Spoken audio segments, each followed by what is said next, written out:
বন্ধুরা আজকে তো আমি গাড়ি ভুল জায়গায় পার্কিং করে চলে যাই। আরে এটা কে? গাড়ি সরাও, না হলে আমি বের হবো কি করে?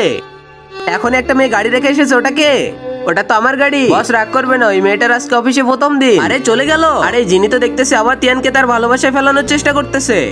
যিনি চুপচাপ এই ফাইলগুলো কমপ্লিট করে দে, না করতে পারলে তোকে কোম্পানি থেকে বের করে দিব। এখন আমি বাড়িতে যাব। এই যিনি চুপচাপ এই ফাইলগুলো নিয়ে যা। ঠিক আছে, তুমি আমাকে বিরক্ত করো না। আজকের পর থেকে তিয়ানের পিছু তুই কখনোই করবি না। এই ফাইল কে বানিয়েছে? পুরাই ভুল। বস ওই ফাইলটা তো যিনি বানিয়েছে। ভুল ফাইলের জন্য যিনিকে কোম্পানি থেকে বের করে দেওয়া উচিত। তুমি মিথ্যা কথা একটু কম বলো। যিনি তুই যেভাবে অফিসে আইছি ওভাবেই তুই বাড়িতে ফিরে যা। আমি তো জানি তুই এখানে তিয়ানকে পড়ানোর জন্য এসেছিস। আরে তিয়ান তো শুধুই আমার। তিয়ানকে আমি বিয়ে করে এই কোম্পানির পুরো মালিক হয়ে যাব। তারপরে তো রিয়া তোকে এই কোম্পানি থেকেই বের করে দিব। কেউ কি আমার সাথে 5 স্টার হোটেলে ডিনার করতে যাবে? আমি তো যাবই না। তিয়ান চলো তাহলে আমরা দুইজন যাই। তিয়ান তোর সাথে একা কেন যাবে? আমিও যাব। ঠিক আছে তোমরা ঝগড়া করো না, দুইজনই চলে এসো।